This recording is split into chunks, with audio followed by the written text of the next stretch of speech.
Alabo al Señor y le doy gracias porque me concede esta hermosa oportunidad una vez más de poder compartir su bendita palabra a través de este medio radial. Hoy les invitaré a mirar un último tema sobre el profeta Elías, ya que hemos estado hablando acerca de él en los últimos programas, pero hoy ya vamos a finalizar con este ciclo de temas. Es indudable, ¿verdad?, que la vida de Elías es una vida muy interesante y mi objetivo no es seguir toda la vida de este hombre de Dios, sino ver con su experiencia qué significa vivir bajo un compromiso con Dios. Porque nunca debemos olvidar que la vida cristiana revierte un compromiso. Si no hay compromiso, no hay vida cristiana. Las dos cosas son juntas. Y creo que Elías es justamente un gran ejemplo de lo que significa una vida realmente comprometida con Dios. Y no tengo dudas que Elías en algún momento de su vida, él dijo como el salmista y en el Salmo 138:8, el Señor cumplirá su propósito en mí. Y bajo esa convicción, bajo esa conciencia, comienza a moverse de acuerdo a este propósito que Dios tiene para su vida. Ya nos hemos referido a los capítulos 17 y 18 del primer libro de Reyes, y creo que es importante que en medio de una sociedad tan mediocre como la nuestra, una sociedad que se caracteriza por eludir permanentemente el compromiso, que no quieren nada definitivo, donde por desgracia también hay muchos cristianos que se ajustan a esa mediocridad, que también rehuyen al compromiso. Creo que es importante hablar de esto, del compromiso que debe tener el cristiano con Dios y que debe manifestar en su vida de fe. Por eso es bueno ver a un hombre cabal, íntegro, consecuente, como lo fue el profeta Elías, que cumple su ministerio, que se da cuenta que está aquí para algo como hombre de Dios y va a tratar de cumplir delante de Dios, a pesar de la oposición, a pesar de los inconvenientes, a pesar de las amenazas. Podemos ver que él se mantuvo firme en su fe, en sus convicciones. Y quisiera en esta oportunidad que miremos un poco la época en que vivió Elías, pero desde otra perspectiva, no de la forma en que la hemos visto hasta ahora. Y voy a dar lectura al pasaje de Primero de Reyes. Allí en el capítulo 19 podemos leer los primeros versículos. Dice: Acab dio a Jezabel la nueva de todo lo que Elías había dicho y de cómo había matado a espada a todos los profetas de Baal, ciertamente. Entonces envió Jezabel a Elías un mensajero diciendo: así me hagan los dioses y aún me añadan, si mañana a estas horas yo no he puesto tu persona como la de uno de ellos. Viendo pues el peligro, se levantó y se fue para salvar su vida. Y vino a Beerseba, que está en Judá, y dejó allí a su criado. Y él se fue por el desierto un día de camino. Y vino y se sentó debajo de un enebro, y deseando morirse dijo: basta ya, oh Jehová, quítame la vida, pues no soy yo mejor que mis padres. Y echándose debajo del enebro, se quedó dormido. Y aquí luego un ángel le tocó y le dijo: levántate, come. Entonces él miró y aquí a su cabecera una torta cocida sobre las ascuas y una vasija de agua, y comió y bebió y volvió a dormirse. Y volviéndose el ángel de Jehová la segunda vez, lo tocó diciendo: levántate y come, porque largo camino te resta. Se levantó pues y comió y bebió, y fortalecido con aquella comida caminó 40 días y 40 noches hasta Horeb, el monte de Dios. Y allí se metió en una cueva donde pasó la noche. Y vino a él palabra de Jehová, el cual le dijo: ¿qué haces aquí, Elías? Él respondió: he sentido un vivo celo por Jehová Dios de los ejércitos, porque los hijos de Israel han dejado tu pacto, han derribado tus altares y han matado a espada a tus profetas, y solo yo he quedado y me buscan para quitarme la vida. Él le dijo: sal fuera y ponte en el monte delante de Jehová. Y aquí Jehová que pasaba, y un grande y poderoso viento que rompía los montes y quebraba las peñas delante de Jehová. Pero Jehová no estaba en el viento, y tras el viento un terremoto. Pero Jehová no estaba en el terremoto, y tras el terremoto un fuego. Pero Jehová no estaba en el fuego, y tras el fuego un silbido apacible y delicado. Y cuando lo oyó Elías, cubrió su rostro con su manto y salió y se puso a la puerta de la cueva. Y he aquí vino a él una voz diciendo: ¿qué haces aquí, Elías? Voy a leer también una porción en la carta a los Gálatas que creo que podemos conectarlo a la lectura que ya hemos tenido. Gálatas capítulo 6, versos 8 y 9. Dice: porque el que siembra para su carne, de la carne segará corrupción. Mas el que siembra para el Espíritu, del Espíritu segará vida eterna. No nos cansemos, pues, de hacer el bien, porque a su tiempo segaremos, si no desmayamos. Junto a Elías podemos ver también a otros personajes dentro de su contemporaneidad. Tenemos, por ejemplo, al rey Acab. También tenemos a la esposa del rey, su mujer inicua que se llamaba Jezabel. Ahora pasa muchas veces que cuando hablamos de Acab, lo tachamos como un rey impío, un hombre destructivo, un hombre sometido, etcétera, etcétera. Es como cuando hablamos de Herodes el Grande del Nuevo Testamento o de Nerón, ya corría un poco más la historia. Siempre decimos: estos hombres fueron malos. Siempre recordamos de todo lo malo que fueron ellos. Pero además debemos reconocerles algo: que estos tres personajes fueron grandes edificadores, fueron grandes en lo político. Entonces, el juicio que nosotros emitimos normalmente es un juicio inclinado únicamente a lo espiritual. Porque si lo miramos desde el punto de vista político, Acab desarrolló una buena política, una buena gestión monárquica. El libro de Reyes, el primero, dice que entre los hechos de Acab, allí en el capítulo 22, dice que construyó la casa de marfil y edificó ciudades. Quiere decir que fue un gran edificador, que construyó una hermosa casa de marfil y que edificó grandes ciudades. Por tanto, políticamente hablando, fue un hombre que impulsaba el desarrollo social.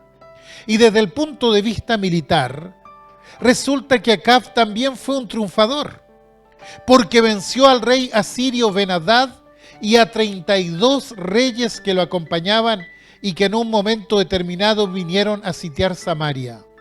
Y él los venció, y al año siguiente volvieron a atacar, y Acab volvió a llevar a Israel a la victoria. Quiere decir que desde el punto de vista militar, también Acab era muy destacado, muy eficaz. Ahora, si lo llevamos al plano diplomático, Acab se destacó también en ese plano. Contrajo matrimonio con Jezabel, que era una princesa fenicia, lo que significó hacer un pacto con esa potencia en ese momento. Fenicia tenía un puerto muy importante, el puerto de Tiro, que era un puerto comercial.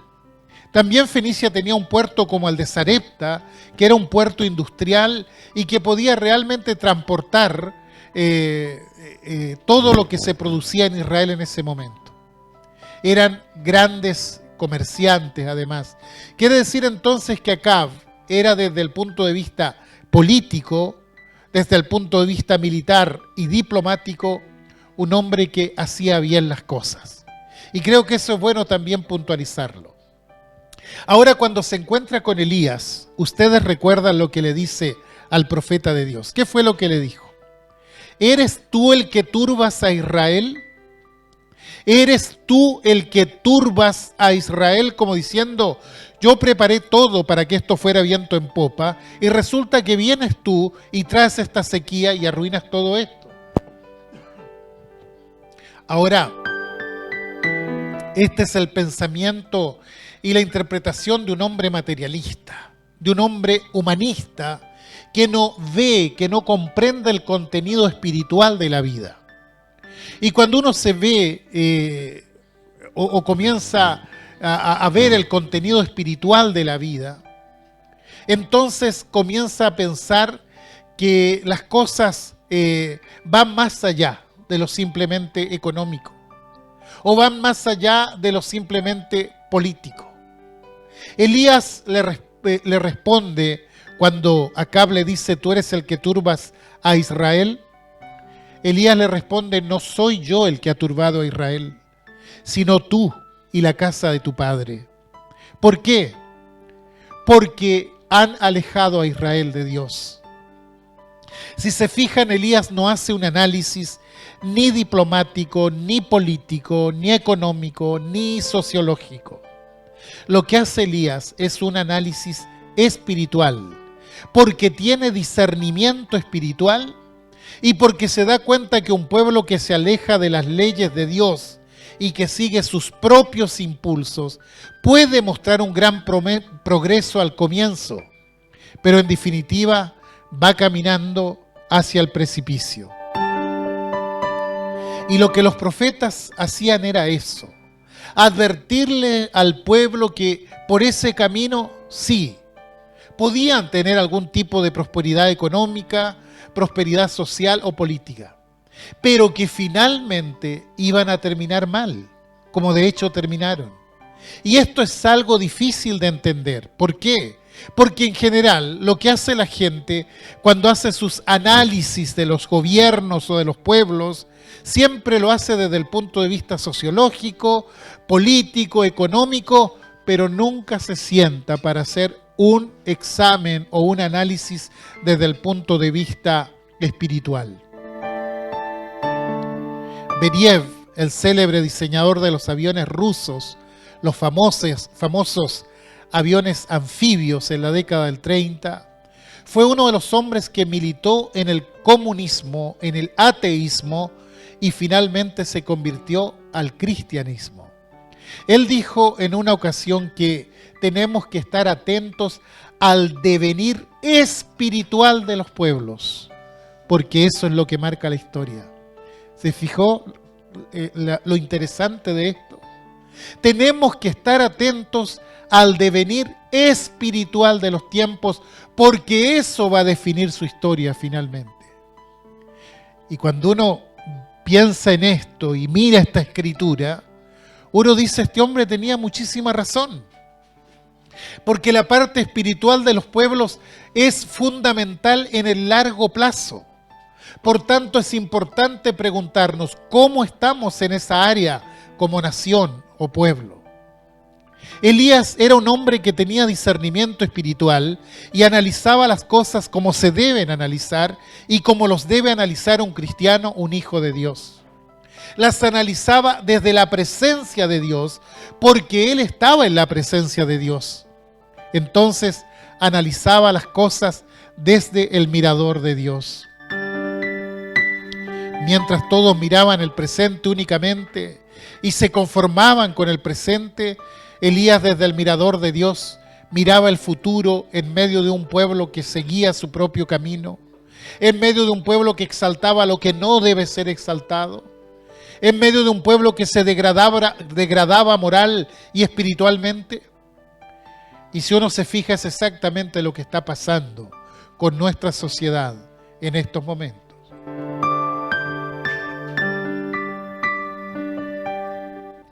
Elías analizó la realidad desde otra óptica, desde otro punto de vista. ¿Y qué era lo que buscaba Elías con todo esto que hizo? Cuando está frente al altar y ora a Dios, su oración es una declaración de por qué está allí. Él ora a Dios y le dice: Señor, sea manifiesto a todo Israel que tú eres Dios y que yo soy tu siervo, y que por mandato tuyo he hecho estas cosas para que conozca este pueblo que tú eres Dios. En otras palabras, hace un manifiesto de fe en esa oración y Dios responde a eso, y responde con el fuego que desciende del cielo. Y el pueblo, cuando ve que el fuego desciende del cielo sobre el sacrificio que había puesto Elías y no sobre el que habían puesto los falsos profetas de Baal, entonces exclama a gran voz: Jehová es Dios, Jehová es Dios. Ahora, ¿qué esperaba Elías después de esto? Obviamente que todo el pueblo se arrepintiera, que todo el pueblo se volviera a Dios en alma y mente, que se destruyeran los lugares altos, que se echara abajo los altares de Baal, que realmente hubiese un masivo arrepentimiento. Ellos recibieron la prueba de que Jehová era Dios. El fuego bajó en aquel lugar, ellos mismos lo admitieron. Pero ¿saben? El pueblo no se arrepintió realmente. Elías es amenazado. Jezabel juró que lo mataría en 24 horas y resulta que nadie hizo nada. Si ustedes leen toda la historia verán que había por lo menos 100 profetas más, pero todos estaban calladitos. Nadie hacía nada. Y entonces Elías queda solo en ese momento. ¿Y por qué sucede esto? Porque el corazón del hombre, el corazón del ser humano es un enigma, es un verdadero misterio. Cuando Jeremías dice: maldito el hombre que confía en el hombre, está diciendo: miren que el corazón del hombre es perverso más que todas las cosas. ¿Quién lo conocerá? Cuando el Señor contó la parábola del rico y Lázaro, dice que el rico, estando en el tormento eterno, vio a Lázaro que estaba en el seno de Abraham, es decir, en la gloria de Dios, y entonces le pide a Abraham lo siguiente: Padre Abraham, manda que les prediquen a mis hermanos, porque tengo 5 hermanos, para que se arrepientan y no vengan a este lugar de tormento. ¿Qué le dice Abraham? Abraham le dice: a Moisés y a los profetas tienen, óiganlos. En otras palabras, ellos tienen la escritura, ellos tienen la palabra. Pero el rico replica y le dice: no, pero si alguien se levanta de los muertos, entonces van a creer. Y Abraham le contesta: mira, si no son capaces de creer a Moisés y a los profetas, si no son capaces de creer a la palabra, tampoco van a creer, aun si alguien se levantase de entre los muertos. ¿Se da cuenta? Así es el corazón del hombre, de la mujer. Entonces Elías siente una profunda decepción, porque ha mostrado realmente el poder de Dios, porque todo eso le ha costado mucho, porque ha puesto en riesgo su vida, porque ha tenido que sufrir durante todo ese tiempo. Pero resulta que cuando llega al final y cuando está ya todo dicho y cuando se ha visto realmente el poder de Dios, resulta que el pueblo sigue mirando para otro lado. Maldito el varón que confía en el varón. Engañoso es el corazón más que todas las cosas. ¿Quién la conocerá? Y Elías entonces se escapa y hace una oración dramática. Y él dice en esa oración: basta ya Jehová, basta ya Jehová, quítame la vida, porque no soy yo mejor que mis padres. Elías tiene lo que se denomina un cansancio espiritual. Se siente cansado, está harto de todo eso y está harto por el gran esfuerzo que ha hecho. El apóstol Pablo, cuando escribe la carta a los Gálatas, les dice a los cristianos de aquel momento: no nos cansemos pues de hacer el bien, no nos cansemos. ¿Por qué le dice eso? Porque el bien produce cansancio. porque el bien desgasta. Y note que no dice, no se cansen haciendo el bien, sino nos cansemos de hacer el bien. No nos cansemos.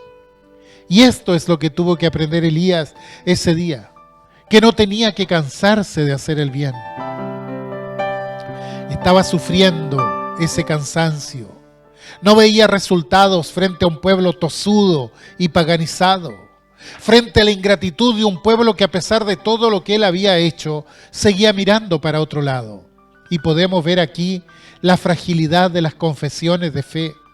Ellos gritaron en ese momento diciendo: Jehová es Dios, Jehová es Dios, frente a la espectacularidad del milagro.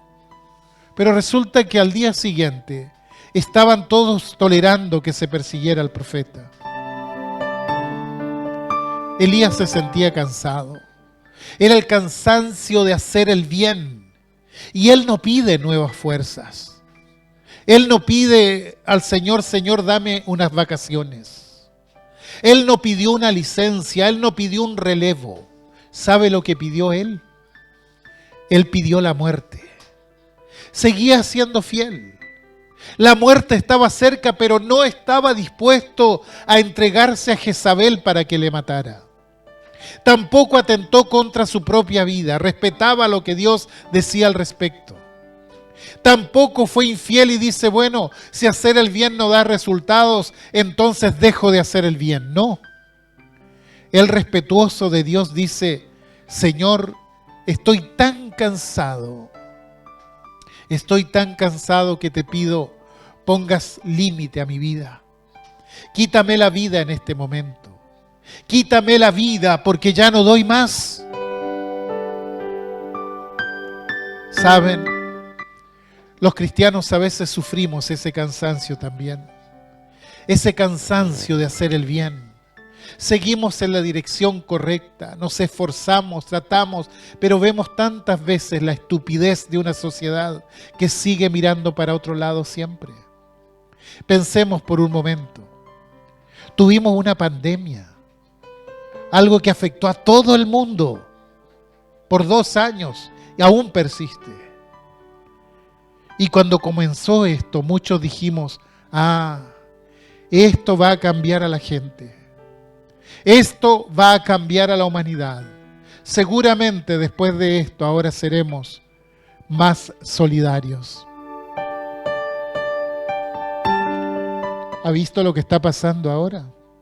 ¿Qué es lo que vemos? Más delincuencia, más violencia, más homicidios, más abortos.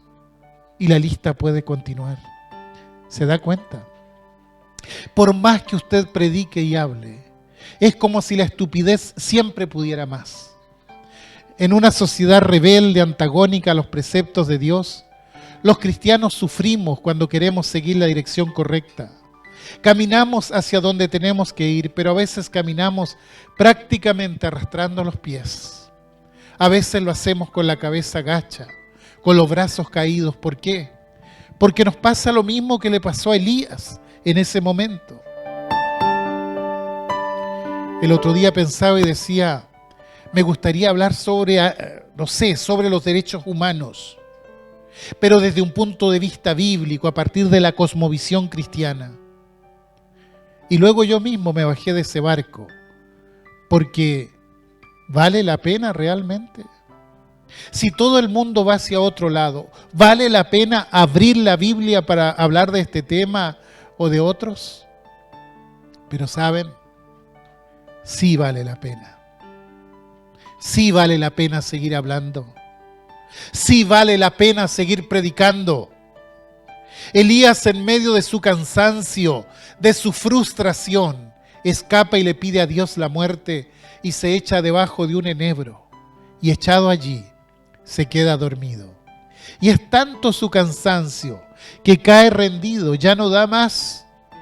Y de repente lo despiertan y es Dios que está allí y le dice: Elías, despiértate y come. Y luego se vuelve a quedar dormido y vuelve el ángel a despertarlo. Dios le habla nuevamente y le dice: levántate y come. Allí estaba el Señor animando a su siervo, porque Dios no se había olvidado de él. Allí estaba Dios y sabía que su siervo estaba pasando por un mal momento. Entonces lo levanta y le dice: mira, te espera un largo camino. Como diciéndole, sigue escapándote. Y Elías corre y corre. Pasan 40 días y llega al monte de Horeb. El monte de Horeb es un monte histórico, simbólico en la Biblia. Y estando allí se refugia en una cueva. Y estando en esa cueva de pronto escucha la voz de Dios que le dice: Elías, sal fuera de la cueva.